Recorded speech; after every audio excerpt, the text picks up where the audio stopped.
Good morning, good evening, good afternoon. My name is Thomas T. Burkinian, and you are watching another Mailgun amazing webinar. And I've got an amazing guest, ladies and gentlemen. First and foremost, I want to talk about Shar Van Boskirk, the Vice President and Principal Analyst at Forrester. Shar, how are you doing today? Thank you for joining us. My pleasure. Good to see you. Good to see you. Thank you so much for coming back. We had her on last year, and we're super excited to have her back with us this year. Ladies and gentlemen, I'm super excited because these are some of my favorite topics. You hear me and talk about this stuff all the time. These are topics that are super important in the email marketing space. And once again, this is Email Evolution, unlocking growth with customer-centric strategies. A lot of these things you are going to see today are things that we talk about and that are concrete staples in the email industry. Excuse me. So please take notes, and also feel free to come back to this recording once the webinar is over. You can rewatch it here. You can also rewatch it on our YouTube as well. So yes, so also just want to give some housekeeping items really quick before we get going. Please save your questions for the Q&A portion of this webinar. And if you do have some questions, if you see on the right-hand side of the platform on Goldcast, you should see a Q&A tab. Go ahead and throw those questions in there, and Shar and I will do the best of our ability to answer those towards the end. So, ladies and gentlemen, I want to go ahead and pass this over to Shar as she takes control of the driver's seat. And yeah, ladies and gentlemen, I will see you towards the end. So, Shar, go ahead and take it away and let me know if you need anything. Okay, very good. Well, I'm so enjoying seeing where everyone is joining today. It's fun to see people from around the world. So thanks everyone for joining. I thought I would start with a little bit of a story, and bear with me here. I'm not just showing pictures of my dog because it's cute to look at pictures of dogs, but to sort of set up that what we're talking about here is relationships. And so this is my dog Lambert. The left hand side picture is when he was about 2, and the right hand side picture is Lambert now. He's 18, and he is a little champ. And I feel like there is nothing better to demonstrate the importance of loyalty and relationships than a pet, than a dog. Lambert is selfless, he's grudge free, and he's the OG of Forester pets. And I like to use him to talk particularly about email because, in the course of my relationship with him, things have changed. And in the course of how you would work with your customers, things are going to change as well. So I want to set us up with this idea that email is still the best marketing tool for building relationships. And I've kind of built these pictures of Lambert in throughout the presentation, young Lambert on the left and old Lambert on the right, just to drive home the point that even though your customers and their context will change, the value of relationships stays the same. And you can use email to adjust the way that you connect with them, communicate with them, and care for them. So now Lambert goes to acupuncture once a week, and that's a picture of me holding him in his acupuncture treatment. So let's start by thinking just a little bit about email as this growth medium, as a way to build relationships. I'm just going to share with you here a little bit of data that our consumer technographics data shows that consumers like lots of different types of email. Hopefully you can see this data on your screen. I'm looking here at transactional emails, confirmation emails, promotional emails, personalized emails, interactive emails, lots of love for email. And you can see that the value of these transactional emails is at the top, but promotional emails are a close second. Now, we also know that email is the messaging format used by most of your peers and competitors. So now you're looking at some data from a market research online panel that I run, where we ask people questions, kind of quick hit questions about how they're moving through their week.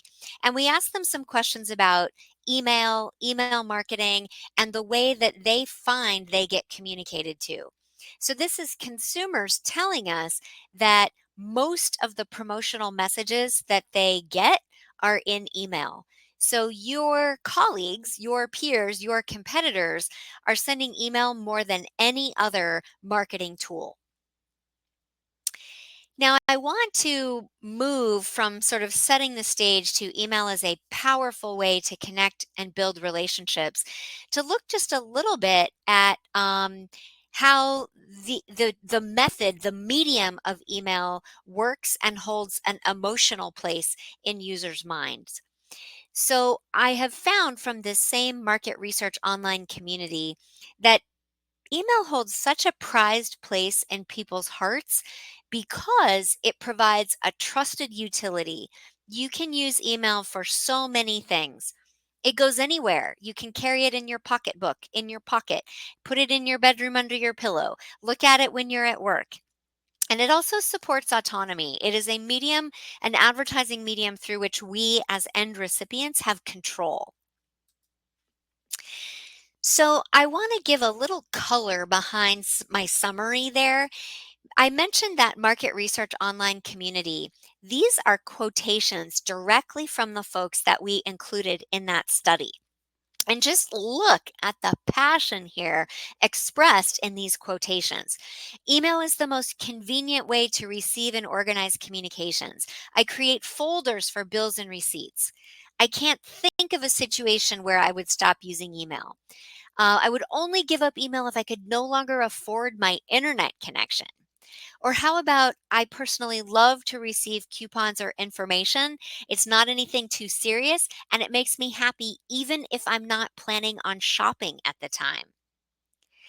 So, email is alive and well and playing a super vital role in the emotional well being of your end customers.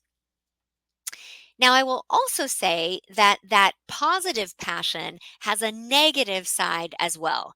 That same market research community told us that there is a downside of how they get email also. And I've sort of curated the quotations that we collected into a few themes here also. So while people love to get email, they also feel emotionally convicted about the negative experience that they sometimes have with email as well. So think about how emailers today are sending too much too often. Sometimes they intrude, and oftentimes they prioritize marketing goals over subscriber needs.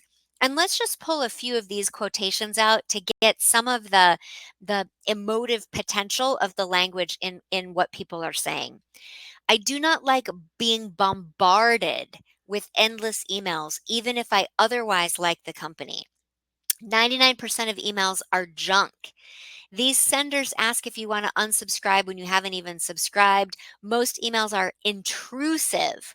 A brand bombarded me with daily emails. Or how about promotional emails encourage reckless spending? This last one says, I got an email with suggested products that were not what I had bought previously. It was offensive and tone deaf. Bombard, intrusive, offensive. These are ugly words to describe a relationship that you value with your customer and that your customer values with email. So, what we want to talk about together today is how to make sure that your emails are not bombarding, intruding, offending. And the truth is, most emails today are. So, Forrester does a best and worst of emails every year. And this is the most recent data from our 2024 analysis.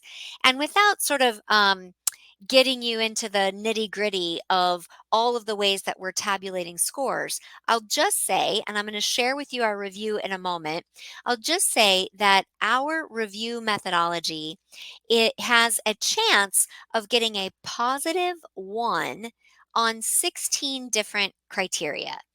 You can actually get a positive 2, which would mean that you're passing everything with really, really obvious best practices. So, in all of the reviews that we've done, and we did 100 reviews across 10 different industries, just one email passed. So this could be a negative concern that there's a lot of really difficult emails going on out there. But I hope you'll view this as an opportunity that if just one email is passing, there's lots of upside for you to be an email that stands out from the clutter.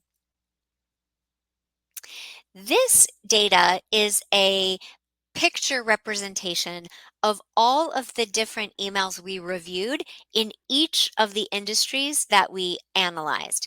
So think that we looked at 10 different emails in each industry, and each of the green bars represents the score of one email that we studied. Now, I will point you to healthcare, which has the most negative scores. So, the most room for improvement, the most upside, and maybe the most pitfalls to avoid. So, let's look at how to score better on this review so that you are capitalizing on the passion people feel for email in a positive way. This is my lesson for you. If you remember nothing else from this session or the conversations that you're going to have after, my lesson for you here is to balance user need with business goals. Balance user need with business goals. Now, this is a good idea, I think, for any marketing program, but it makes particular sense with email because a good email lives at the intersection between what you need to accomplish as a business and what your user wants to accomplish in her life. Now, let me give you an example here because I think it's pretty easy for us to think about ways that emails don't do this. When you get an email and it doesn't have anything to do with where you are in the buying cycle about something, or you feel like it's just liquidating distressed inventory, someone's just sending you the things that they have on sale.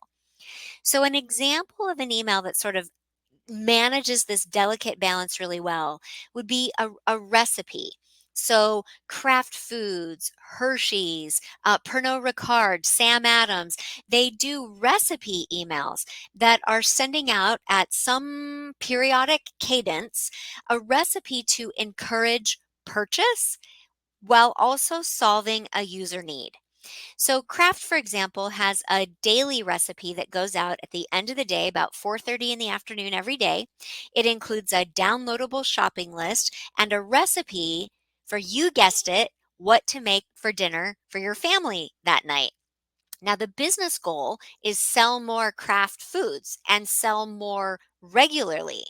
The user need is figure out what to make for my family for dinner, and 4:30 is the perfect moment where you're trying to think, do I need to stop at the store on my way home, and what are we doing for dinner? So, in this email review that I mentioned and those scores that I was just showing you, we look at four different things. And I want to walk you through the four elements that we study and give you some examples of some pitfalls to overcome and some best practices to emulate. This review looks at the user experience of an email. So imagine that I am a secret shopper and I'm putting on my consumer hat and I'm signing up for a bunch of emails and I'm just looking at how well they accomplish the value that I as a user of this particular brand would have.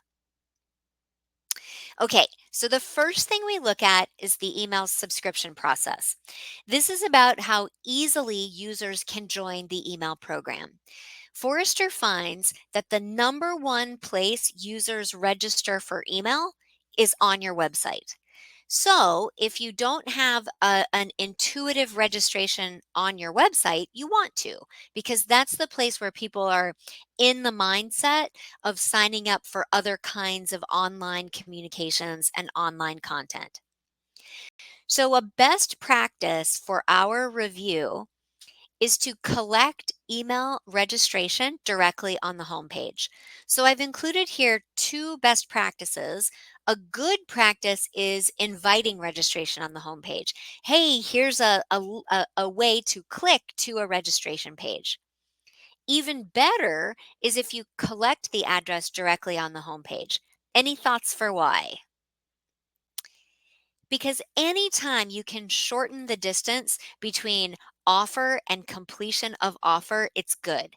And you can spend some subsequent communications affirming user preferences, confirming the accuracy of the email address, but getting me to give you your address and not have to click through multiple screens to get to the part where I want to give you your address is a good thing. The other thing we recommend in our review is to provide a short and benefits focused registration process. So I've got two examples for you here from Honda and then from Vox. Honda I like because it is allowing you to indicate your preferences by the type of Honda that you have. So then Honda can tailor the content that it's going to send you based on the products that you own or are a fan of. Now, Vox actually takes this one step beyond. It actually describes the types of emails that it wants to send. And then you can pick which of these newsletters is going to suit preferences well. So keep your registration process short and make it benefit focused. What are the benefits that subscribing will give to me, the end consumer? The second thing we evaluate in our review is value.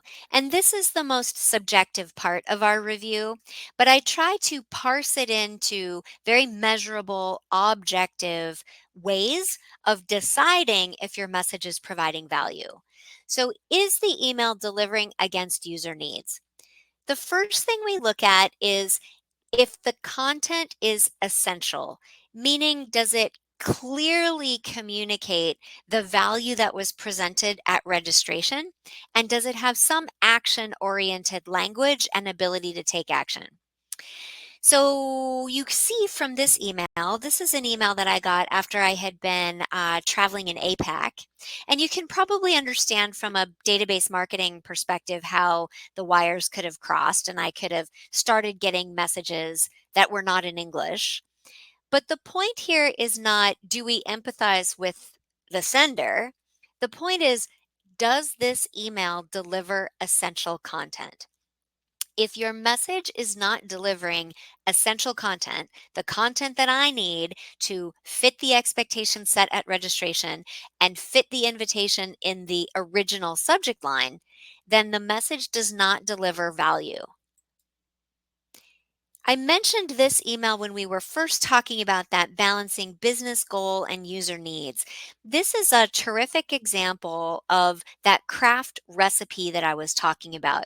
But the other things that they do here to get at that essential content, they include ratings and reviews. So you can see in the email, this recipe doesn't feed a family of four. This recipe takes longer than 20 minutes to prepare. This recipe was super tasty. I'm filing it away to make again for my family. Um, it also has the ability to click into the recipe directly in the email. So I don't have to move around and go to a website to actually get the content and the shopping list and the instructional material for how to make the recipe. Now, I am currently in process evaluating a bunch of different email vendors in terms of their capability to help you create value in emails. And one of them, a company called Netcore, actually is building out AMP enabled templates. Now, if you're not familiar, AMP is a type of interactivity that is particular to Gmail that allows you to put in a shopping cart, a survey collection capability, any sort of form completion that might be interactivity in the email. So, this kind of interactivity isn't for everybody, but what an interesting innovation. Again, with the shortening the distance between offer and completion of offer. If you could just go right into the email and make your purchase or sign up for a quote or register for a white paper download or complete a survey right in the email without having to click to the place to take action. So interactivity helps make content more valuable. We also saw from that craft email, and now I'm giving you a couple of other examples from OGX Beauty and Fidelity, that sharing through social media also helps to increase the value of content. So OGX has a Twitter um, handle that you can just place and share. Fidelity actually is encouraging people to share the email content so that they might drive additional registrations from their existing fans. The third characteristic that we look at, or the third attribute that we study, is presentation. Now, this is not meant to be a creative evaluation. I'm really not looking at how cleverly designed your messages are. I'm looking at if the message content is usable. And so there are a few things here that make a message usable. You won't be surprised to find out that the more scannable a message is, the more usable the content becomes to the end recipient. So we highly encourage use of headlines, use of bullets, use of bold text, because it draws the eye and it helps make what could be dense content very scannable. So this is an example from the Daily, where they have done a good job of putting together a lot of content into a quick glanceable way to digest the material. Now let's just consider this one. This is an email from Sony Pictures. And I think we've probably all been there as marketers and as consumers. I will just point out that not displaying images is the default setting for Microsoft, so any Microsoft client, and Yahoo. So if you are relying on an image to communicate the fundamental value of your email, and that image doesn't show, you might be delivering a message that looks a lot like this one. Then the last thing we study is trustworthiness. This is about if the email itself is instilling confidence. Do I, as a recipient, believe in you, the sender? This goes back to that relationship piece. Do I believe you have my best interest in mind? And so, a best practice here is to tailor your from address to the specific type of mail that you're sending from your company. So, this Fidelity example is a good one. In this one, Fidelity actually sends a few different types of newsletter, a few different types of email. They have their Fidelity e-documents. This is where you might get your tax reports, your year-end tax reports, maybe statements that come out on a quarterly basis. It also has this thing called Fidelity Investments, and you see is kind of at proxy vote. This is for specific investments. If there are actions that a user needs to take in order to vote or maybe manage how dividends are being distributed. And then they have Fidelity Viewpoints, which is a newsletter. It's Fidelity sharing guidance about market trends, about investment advice, about retirement guidance. So you see how the from address, in addition to the subject line, but the from address is communicating the type of Fidelity email before I even read further, and certainly before I open the message. The second best practice that I like to talk about when it comes to trustworthiness has to do with the footer. And of course, you want a footer that's going to be CAN spam compliant. So, having information about how to unsubscribe, a physical mailing address. But I also encourage folks to include in their footer just a little bit of a reminder about why you're getting this email in the first place. You see in this one from the Washington Post, you received this email because you signed up for Recommended for You. That's the name of the email that I signed up, and it's included in your subscription. And then I can change my preferences, manage those subscriptions, or unsubscribe. They also have this little how did you like it poll so that they're collecting a little bit of data in each email to update, change things, shorten things up, clean things up to try to appeal to the user. So if I click on that manage subscriptions, this is where I go. So look at this smorgasbord of options that the Washington Post makes available for a user. Remember, one of the things we like about email is it allows for autonomy. I can control the engagement and the communication that I get from these senders, and so I can pick which of these kinds of newsletters I like. And they do a really good job of giving a little blurb about what to expect with each of these types of email communications. This example doesn't relegate all of this stuff to the footer. So the footer, of course, is at the bottom, maybe an afterthought. But in this example from Nature, they are actually encouraging their customers to keep their profile up to date well above the footer. This helps keep their data clean, and it helps remind the user that you are the one driving this experience and driving this relationship, and you can decide uh, what is the nature of the communication that you want to get from us. And maybe also just keep us up to date as you change your email address, as you update things that might be useful for us to keep in terms of keeping your preferences up to date. Okay, so we talked about a lot of email best practices, but I don't want to leave email in a vacuum. We're not just talking about ways to get more click throughs with your email. What we're talking about here are ways to build relationships. And so again, we have young Lambert with his rocket fueled jumping, and now we have older Lambert where he needs a different kind of boost. He has a different type of relationship than he did when he was younger. And so, what I want to suggest is that the type of relationship that you have with your customers is going to vary from customer to customer.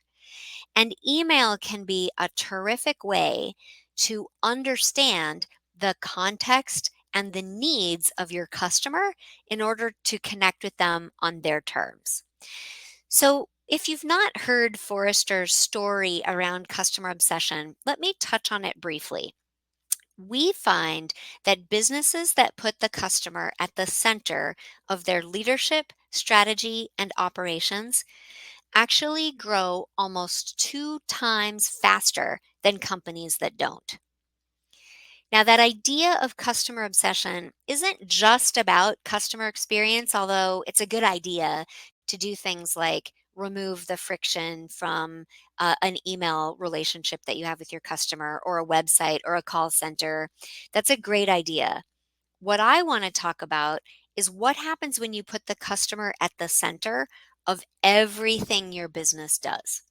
And I've sort of said everything your business does can be broken into 3 primary levers: your leadership, so who's running the company, what are the habits that they reflect; strategy, what you choose to do, what you choose not to do; and operations, which is the work of the business itself.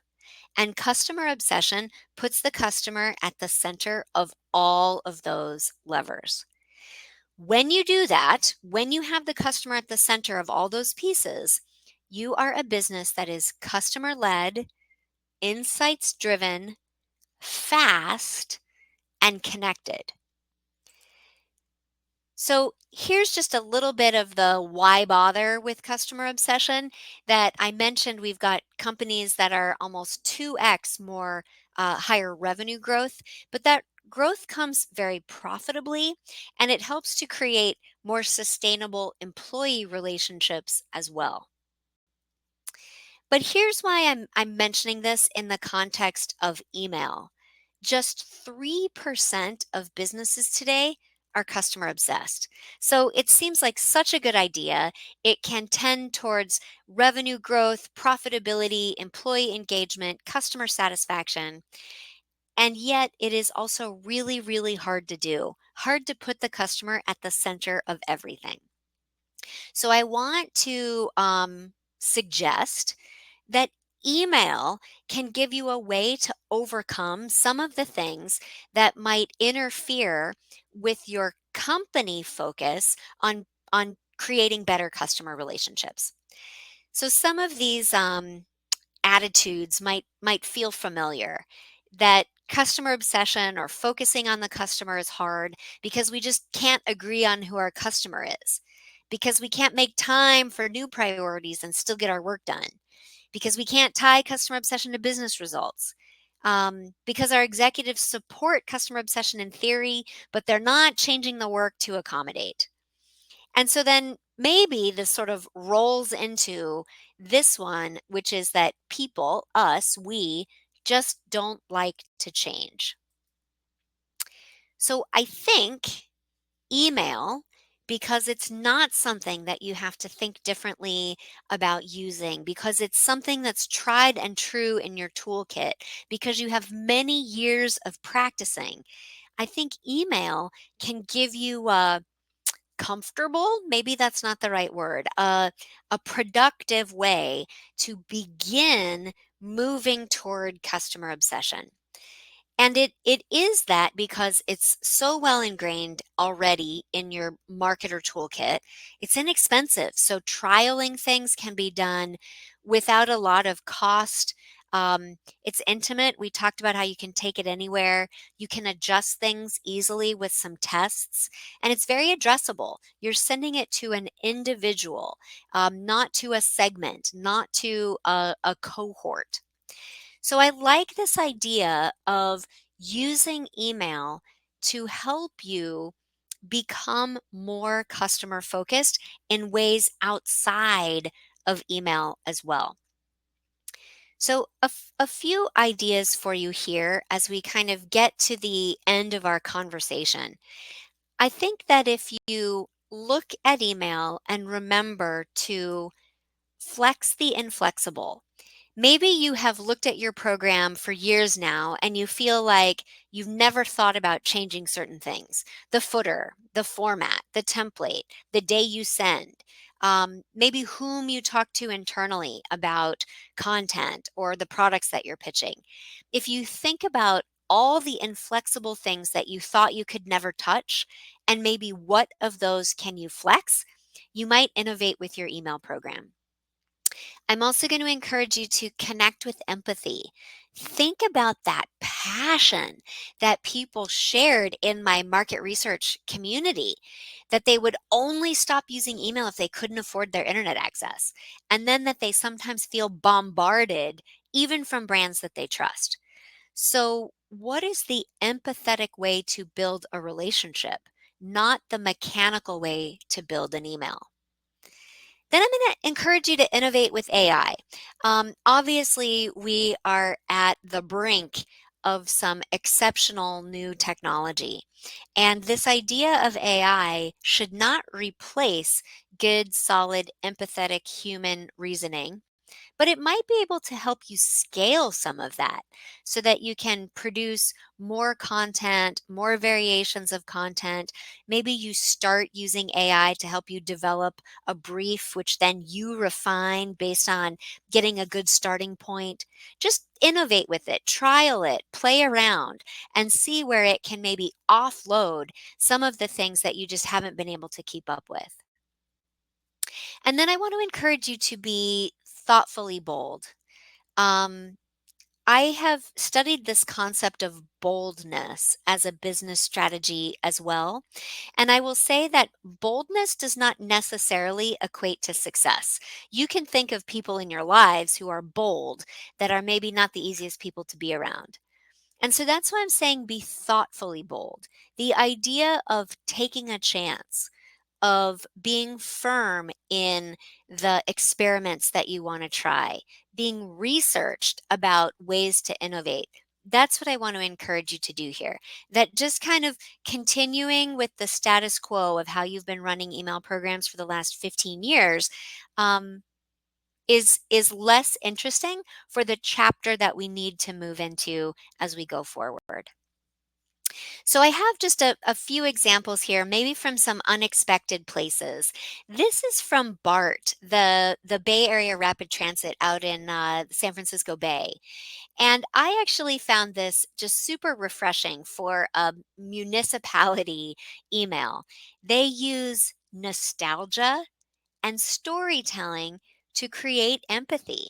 They are including in their emails references to marketing from years gone past. Like, hey, do you remember this ad that used to be on the side of the subway car? Um, they are also looking very science fictiony, like tapping into the idea of what the future might bring. And then they're also talking to humans. So folks that have worked for the BART for their entire career and faces that you might see in the ticket booth or driving the train. Clever way to create empathy about something that maybe doesn't naturally evoke a lot of empathy. I bet that the vendors that you are talking with are developing some AI capabilities that you could easily try. This is an example from Dot Digital. They have a generative AI engine that is helping to do copywriting. So you can use it to create subject lines, to help develop promotional text, to identify which offers are the right thing to deliver for certain people, just as a way to sort of get going on how AI might be useful for you. So I'm going to wind us down here by going back to my dear boy, Lambert, who was never a dog for playing by the rules. And I just want to ask you what you might do to practice playing by these rules.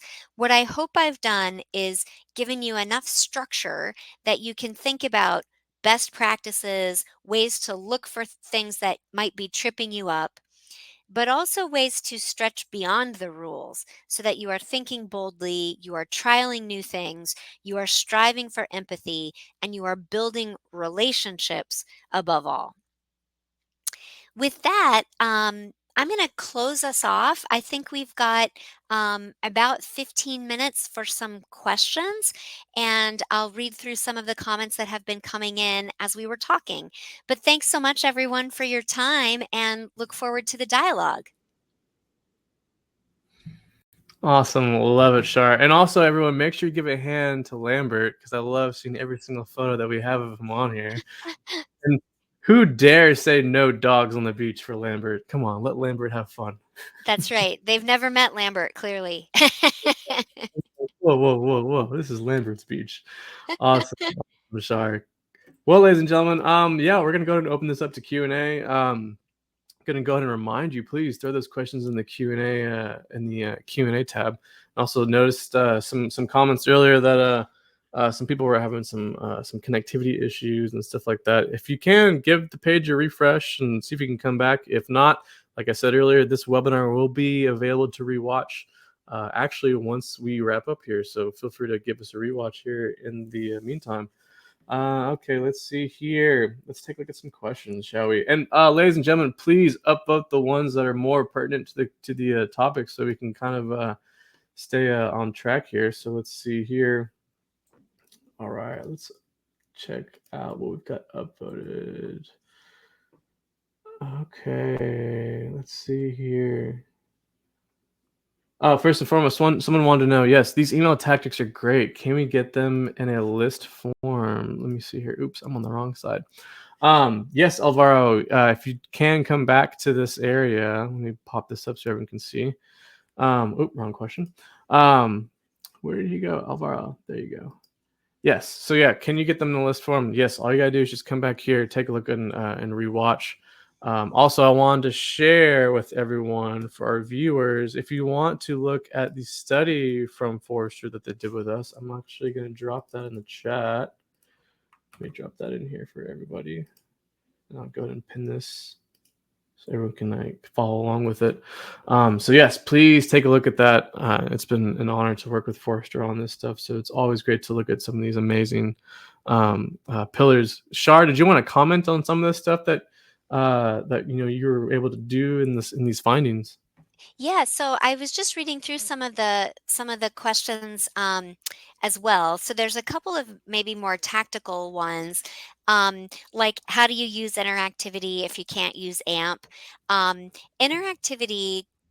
Well, I'll start by saying that I like to call email the original social medium because what do you do when you open an email? You want to reply. You want to forward it along. You want to reply to the sender. You want to click on something that's in the message. And so just understanding the behavior that it provokes will help you think through the type of interactivity that you want to apply. So this could be things like video within the email or audio within the email. It could be like a rating and review capability. It could be that forward to a friend or click to share on your social media tab.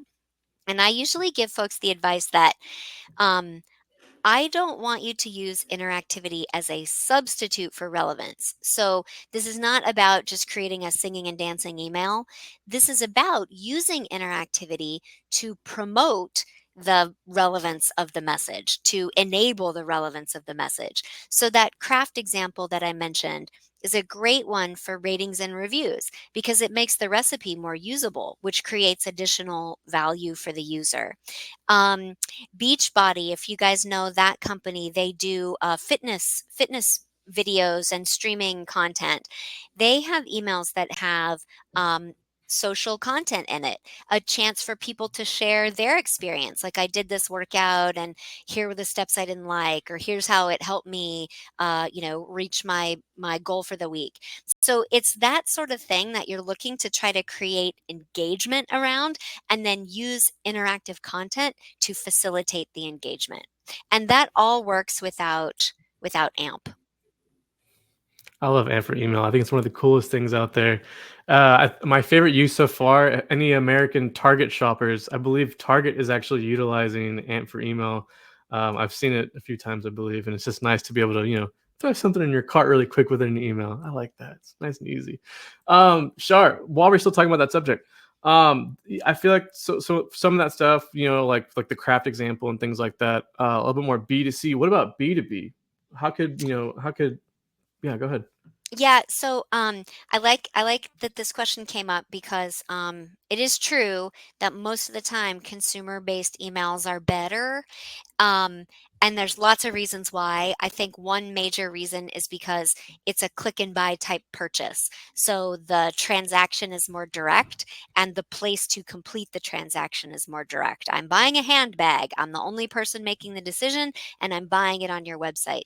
When you start to sell farm equipment or adhesives or a very expensive piece of software, that's probably not a click and buy type of activity. But the practices all still apply. So if you still think through the question of what is the user need and what is the business goal, and you are creating an email to intersect at that fulcrum, the approach and the strategy still works. So the user need in a B2B environment might be a business need, like I want to look like a rock star in front of my boss, or I want to get a promotion. It could also be a personal need. I want to finish my job sooner so I can go home and be with my family. And then the business goal is whatever the business goal is, and you want to think through that pretty diligently. We want to create new leads for our sales force. We want to nurture leads that we've already developed. We want to create a content source so that our existing customers use us for reliable guidance on the decisions that they're making, whatever it might be. So, an example for you here of a program that I really like that I think does this very well is the HP Technology at Work newsletter. So, HP originated this email to offload inbound customer service requests. So, they were just trying to find a cheaper way to manage people who were calling in and asking questions about HP products.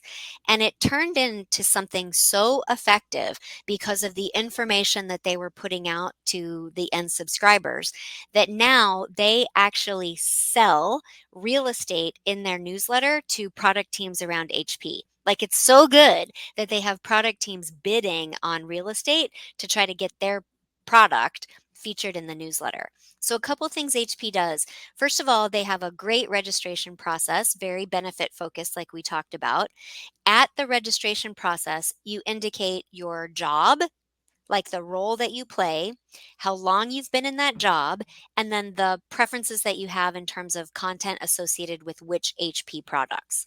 So HP collects all that information, but then they also evolve that information based on what they know about how long people tend to be in certain jobs.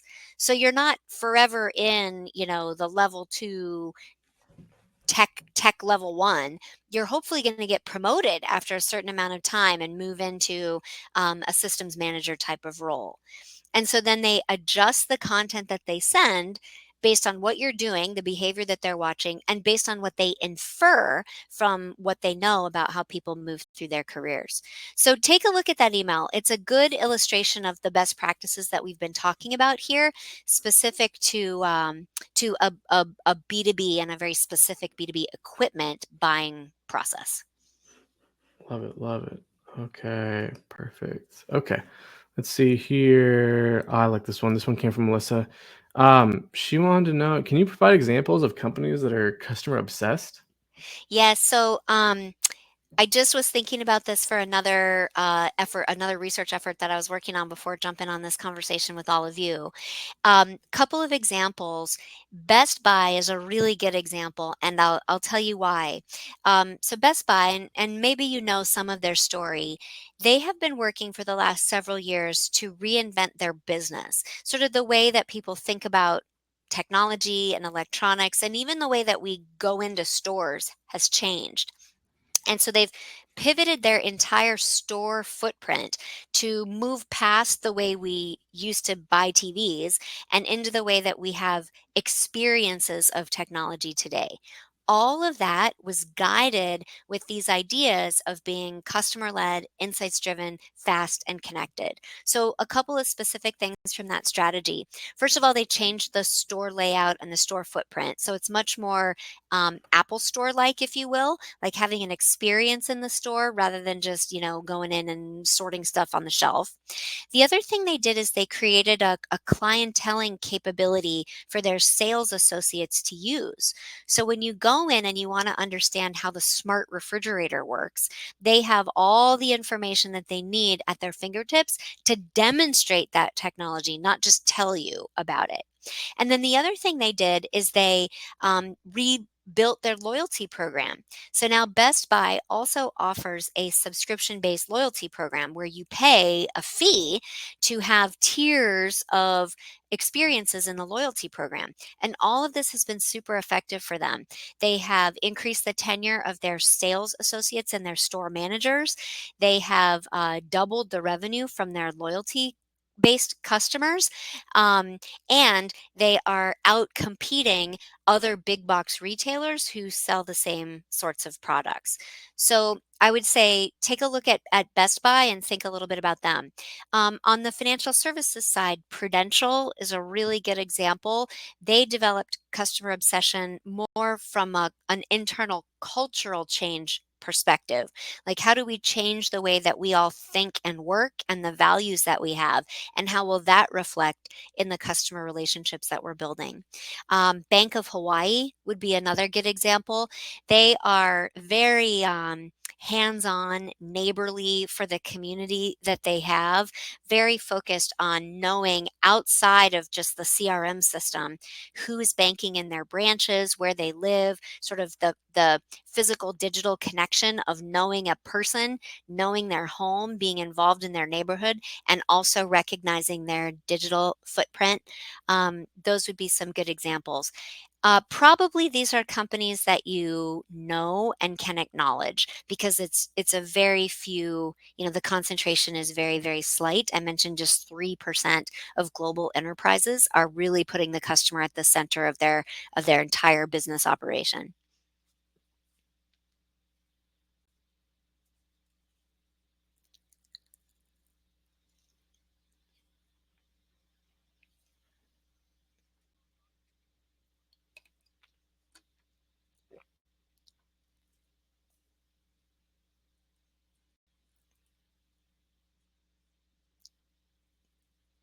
Hey, Thomas, if you're talking, I think you might be on mute.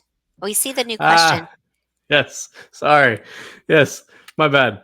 How do you balance image-based content, which is often easier to read, relate to, with content will get rendered in all email clients? What do you think about that?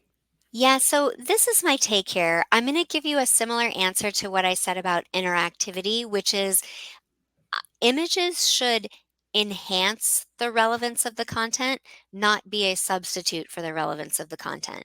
So if you think about the email that you have as real estate, you have very limited real estate before a user glances away. Kind of the amount of content that can fit in a screen, smaller if it's a mobile screen. Just think about how you're using that real estate. And if the most important thing that you want your users to get out of your message is showing, um, that's the right way to use that real estate.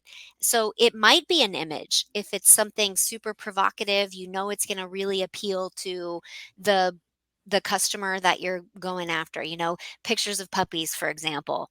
But it might be that the image is actually replacing the nugget that the user really wants. So I think the best way to do it from a design perspective is to have the nature of the offer and the explanation of the value in text, and then images are enhancements to the text. They are showing an illustration of what the text showed, what the text described. Not that the call to action is in the image, or that the image itself is, you're relying on that to communicate the value. Love it, love it. Making sure I am off mute. Okay. Yeah, Okay. we gotcha. Loud and clear. Uh, Loud and clear. I got a loud keyboard. So, okay. And then let's see here. Julia wanted to know, how many and which email clients can handle AMP enabled emails? From my understanding, I think it's Google and Yahoo. Yeah, I was hoping you would know, Thomas, because that's what I was going to say as well. Yeah. And there's one resource too that I've been seeing around the email geeks community as well. When you do want to sign up for AMP for email, I believe Google has been setting up a very good process for that. Actually, I'm going to drop that in the chat. Everyone, take a look at that when you get a moment. It'll also link you to AMP for Email's website. We've been working with a ton of great people over there that have been become familiar with this. Yes, yeah. Thank you, Ryan, for throwing that in there. Gmail, Yahoo, and it looks like mail.ru is the accepted vendors right now for AMP for Email. So I love AMP for Email. It's so cool. Oh. Here's a quick tidbit, really quick, everyone, on AMP for Email. If you haven't already, if you've seen our show, Notes from the Dev, featuring Megan Bushhausen, our lead email developer. She's actually done a bunch of stuff for AMP for Email, so you may want to take a look at that when you get a chance. Okay. Shara, looks like we got time for one more question before we got to let you go here. Let me see. Is there anyone in here that you thought that was a burning question that we definitely need to answer? Let's Oh, see. yeah, let's see. Let's see. Um, Maybe one of these questions on AI. Yeah. I don't want to over AI the conversation, because I feel like we all get it. We know that we know that Gen AI is real. Um, but I like this question of examples of companies that are innovating with AI. So I'm going to categorize my answer here into maybe low hanging fruit and more ambitious. I talked to a vendor recently who called this AI obviously, and then other AI less obviously. So, AI obviously is today about content creation. So, if you think about, AI has already been in play for 10 years at your company, doing things like helping you analyze data, helping you figure out commonalities between different kinds of customers at your email vendor, anything that's going into your reporting, all that stuff was AI based. Now we're to the part where we are talking about generative AI. So, where AI isn't just analyzing what's there, it's analyzing what's there and it's creating something new. And so when it comes to generative AI, these AI obviously examples are mostly around content creation, subject line generation, offer generation, building out the copy of an email that you might be sending, optimizing an image, maybe even creating an image, although you've probably also seen examples of where that gets a little bit weird, where, you tell AI to create something and it makes a person with 3 hands, it's like it's just not quite right, but that's where you're gonna see that sort of thing. I've also seen a lot of good examples of, AI obviously in voice activated queries.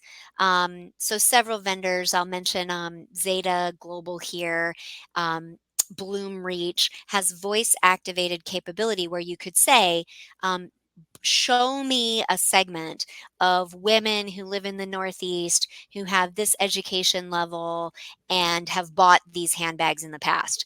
And you would use the voice activated query and it would pull from the analytics and reporting data to show you that query instead of you having to go through and do a bunch of if then and joins and figure out the segment on its own. These are the camp that I'm going to say is in play today and examples of vendor capabilities for the most part, because it's hard to know what content is created by an individual versus a machine. Where I think we're going to go is where generative AI helps to improve marketer process. So maybe any of the tasks that you have hated, like what do you do with all the, when you say don't reply to this email, but people reply to the email anyway? Couldn't AI do that? Catalog those replies, create some sort of reply, put them into a chat or customer service stream. So I think we're going to get to the part where marketer workflow and marketer process think about content management. Hey AI, couldn't I pull content that looks like this from this system and content that looks like this from this system and make it into something that works best for my customer? I think that's where we're gonna go. Let's say 2.5, 3 years from now, I think that sort of thing will be more mainstream than it is today. But there's a lot of development and a lot of experimentation, and maybe also just a stretching out of everybody's comfort zone. Like these are not muscles that we're used to using, and so people don't they don't we don't want to use those muscles, and so we're going to have to do some of the AI obviously to get comfortable with today, so that we can move into what's next.